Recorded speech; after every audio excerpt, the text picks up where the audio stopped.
that right now, it almost guarantees that Cortese kind of needs to build into the Sky Piercer because there's a lack of damage from Team Flash. I'm not going to lie, right? We have the traditional matchups of the Akai into the Fredrin. We know how that's going to work during these neutral fights, which means that Homeboys actually has to play around that. How they're going to do it, I'm not too sure, because in terms of like raw wave pushing, Irithel needs at least that Windtalker to kind of push the lanes really, really fast and then participate in fights. And even so, you would rather have 3 items before you get into these battles in the first place. Okay, Homeboy. Oh, they go Valentina. That's not too bad. Yeah, it's pretty good. They can get the heavy spin too, and now it makes it pretty difficult. We thought that maybe with the Kai, Turtle 1 guarantee, but the Valentina changes everything. All right. You two can expound on this a little bit more once we head into the game, but real quick, Mirko, who has an easier lineup to pull off? Flash.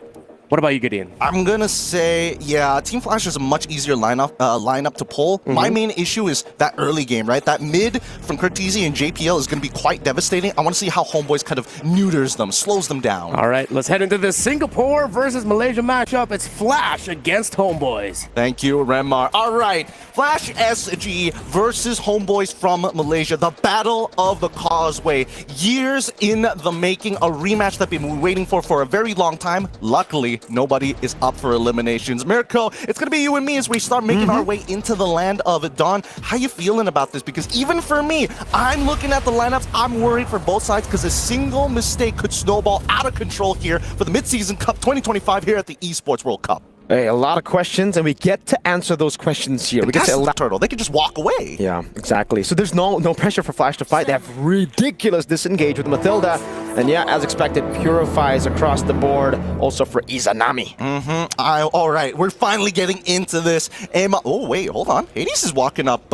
Is he going for an opposite purple start? He's going to the orange buff to try and steal this away. Is there any information whatsoever? I don't think so. Nobody knows that he snuck through. Hey, I've seen a whole lot of things in mlbb, but one thing I would never expect is for an Akai to invade level 1. Yes. He's gonna get it too, and there's no punish. Yeah, Homeboys are just playing it classic. Hades going for more. He's playing like a Nolan on this Akai. It's so smart. It's so smart Amal's because gonna find out. I mean, he's gonna find out fairly quickly, but it's so smart because he knows, hey, Irithel has to make sure that, you know, she has lane prio, and now the first little Wanderer is gonna come up, and Hades, he's like, haha, who wants to fight? He's gonna get it. Oh, it's Amal who secures it, but it is a big red tree use. So Hades gets level 3. Amal is stuck on 2 with a Fredrin, and it's Impure Rage, Gideon. We have to talk about that. Usually you go Concussive Blast just to clear a bit faster. Amal has gone the sustain route. You lose out a bit of that clear pressure, but now it is a big advantage to Team Flash. Akai is gonna hit level 4 without even going full camp. And the worst part is that Homeboys can't even try and look for a camp of their own. They can't go for the counter invade, especially since Esmeralda is controlling the wave and already confirmed the position of Amal. Now, looking at the emblem set so far, everything looks pretty standard all across the board. A lot of Wilderness Blessings coming in from the side of Izanami and Ivan, knowing that they're not going to have priority, but they want to be able to keep up. Look at this, the way the Flash SG are just playing. You see the Juice in rotate over after getting that mid-pry that we were talking about. We expected them to rotate up top to help Vanix, but Vanix has just been playing a safe game as the Juice in starts to leash for the Akai. This is Turtle 1 guarantee of Team Flash. This is beautiful from the side of Team Flash. Very mechanical, very straight. Honestly, this is kind of reminding me of some of the good old days of how SG likes to play a very technically perfect game. Look at that, Vel zoned away by the Esme, the winning lane prio. I don't think they can contest this. That's an Akai with level 4. Tsunami's time with a heavy spin there as Retribution comes in. Vel is just going to be pinned down. That's first blood over to Cortese. JPL wants some smoke, walks. Purify from Izanami. He didn't want to get pulled back. Interesting. Vel, a pretty bad flicker angle there. Probably was thinking to get on the opposite side of the Hades, didn't get what he wanted, or at least over the wall. First blood falling over to the side of Team Flash, and now they're just going to maintain this type of pressure. This is exactly what Team Flash has wanted for their early game. And I'm not even sure if Homeboys can actually... Oh, JPL with a jump of the flicker. MelQT doesn't have Purify here. No sprint either. It'll be a free kill over to Vanix as they go for more. Hades tanking up the turret. And it's a win for the losing matchup in 1-1. Everything is going as planned here. Ivan knocked up. They want to go for more, but it only just distracts Amal, who's already behind and will be even more behind. as Hades still has a full jungle. This is a beautiful early game coming out from Team Flash. I may be a big Malaysia fan bias here, but Team Flash, they're coming up with their own piece of artwork. Let's look at the lead so far. It's a 1.3k, rather small, but significant, especially when we're talking about not only the jungles, but now that Wanwan has that 500 gold lead, they're going to have a full component against mlbb, who opted not to go for Purify. Oh no, this could be bad here. Yep, they're able to disengage. Oh.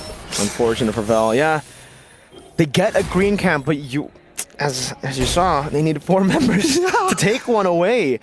Flash are still just going to have incredible prio over for the neutral objective, and because they've gotten such a big lead in the early portions of the game, I think Vanix, he can just shove this lane and rotate over to make it a 5v4. Yeah, the tempo is on the hands of Team Flash, and they're not going to waste it just yet, right? Next turtle is going to be contested by the Homeboys, it seems. Oh, no QT, not prepared for this. Tsunami slam over. That is a crossbow attacking in the Spire. A bit unnecessary, I feel, but it's all right because they get a trade over up top. And now it's up to Homeboys to look for a big fight. Let's give it the heavy spin to zone Hades away. And it does seem like Amal is struggling to take this. Hades walks up, gets in place, and wins out the red tree. The JPL rotates over. Two-man Thomas. Hades is trying to escape now. Bell looking for the vengeance stacks, but it will be Kurt who peels off of Hades. And it becomes a bad fight. A 4-0 start to the game for Team Flash. They go for more. A super long team fight. And Homeboys have no damage. Another pullback just to let Ken dance on Bell. So far, Team Flash really has gotten everything planned out from minute 1 all the way to minute 5. This is a disgusting bout. 4-0. Homeboys have 0 pressure. And all these... Honestly, it all started with the fact that Team Flash, they're exploiting every little thing from the side of Homeboys. You don't have a priority over mid. MLQT decided not to take Purify. All right, they can divide and conquer, and now Hades has extra confidence. Look, even Vel can't really deal with the pressure coming in from this Esmeralda. Ken is playing a strong game too. It's so good for Team Flash at this point of the game, man. Gold distribution. Oh man, 30 minions already taken. Well, I mean, that's not 30 minions. 30 gold over from the minions. Now they're gonna go for the mid lane.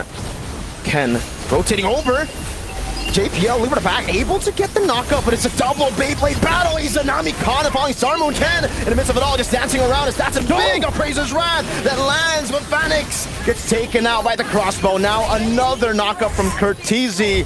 3-4-2. Team Flash looking for more now. 4,700 gold lead for Starmoon over to Mel. Good guiding win to get him out, but you can see that even with the photo, it's an advantage to Ken on the Esmeralda. The first 2 minutes of the Team Flash rotation really just set the tempo. And Homeboys, considering that they're playing an Irithyll as their gold laner, bro, this is going to take a long time for them to make a comeback here. 5,000 for Team Flash.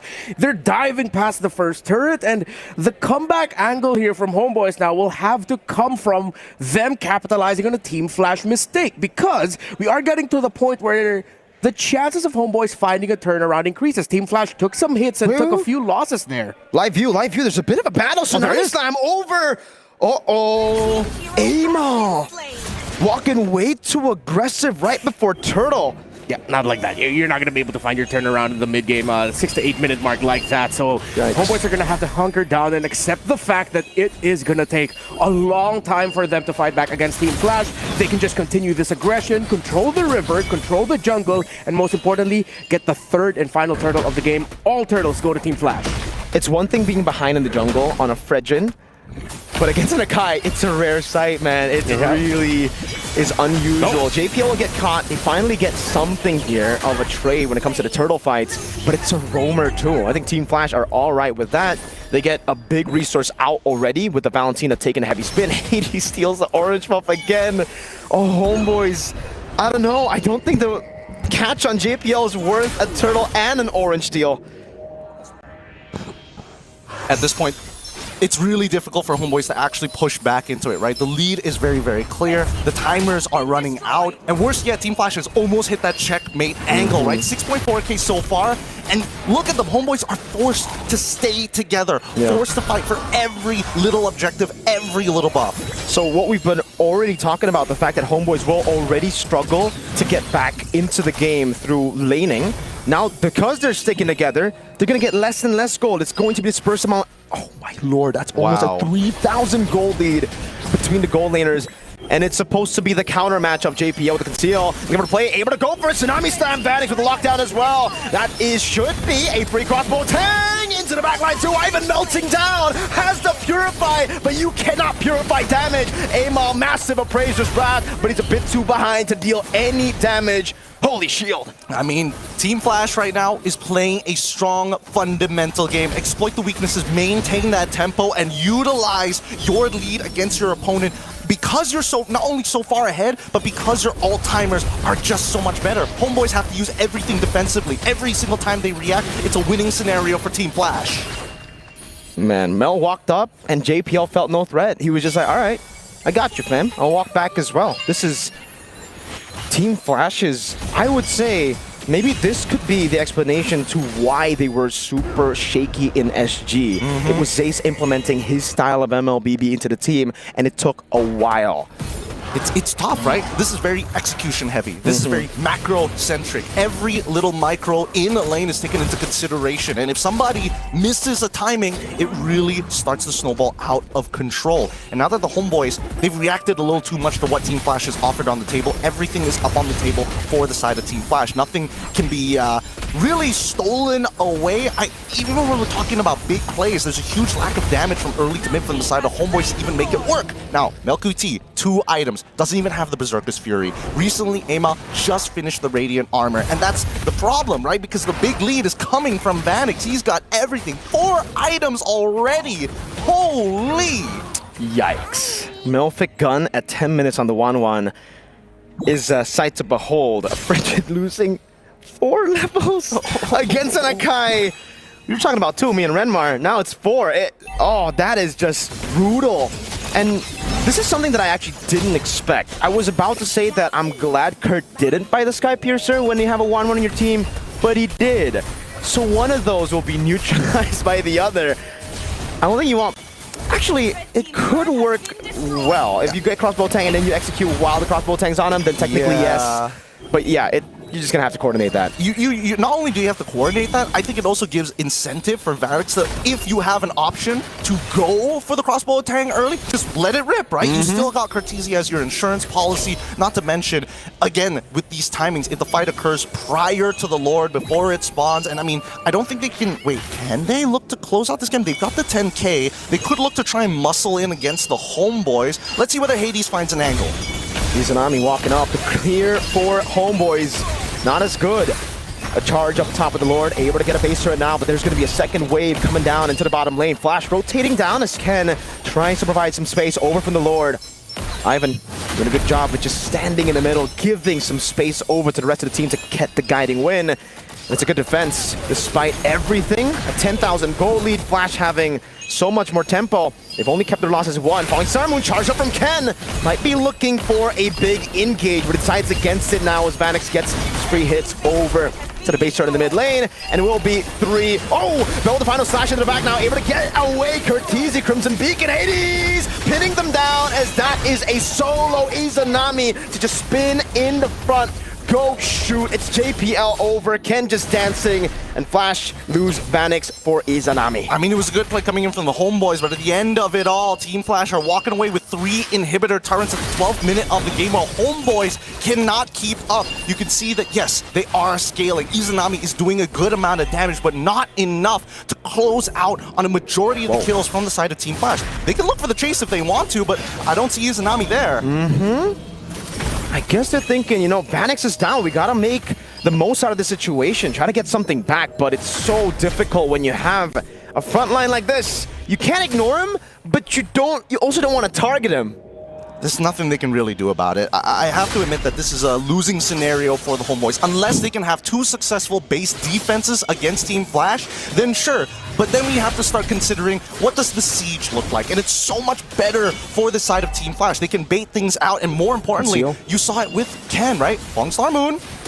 Okay, able to get a back over to Tsunami Slam, great targeting over to Bell too. Crossbow tank ready, and it will be cancelled just for a bit until it gets unleashed onto Amal. Appraiser's Wrath landing, good read. Oh, starting from Ken on 3 as they collapse on him. One more shot. Vanix gets another. It's a double for Vanix as Ivan gets swooped back into the base. Curtizi with 3 of the Sky Piercer stacks, executing the members of Homeboys with a wipeout and a stomp in game 1. And this is what I'm worried about every single time we see Singapore versus Malaysia, and especially with this lineup from Team Flash. The higher the prize pool, the probability of them winning just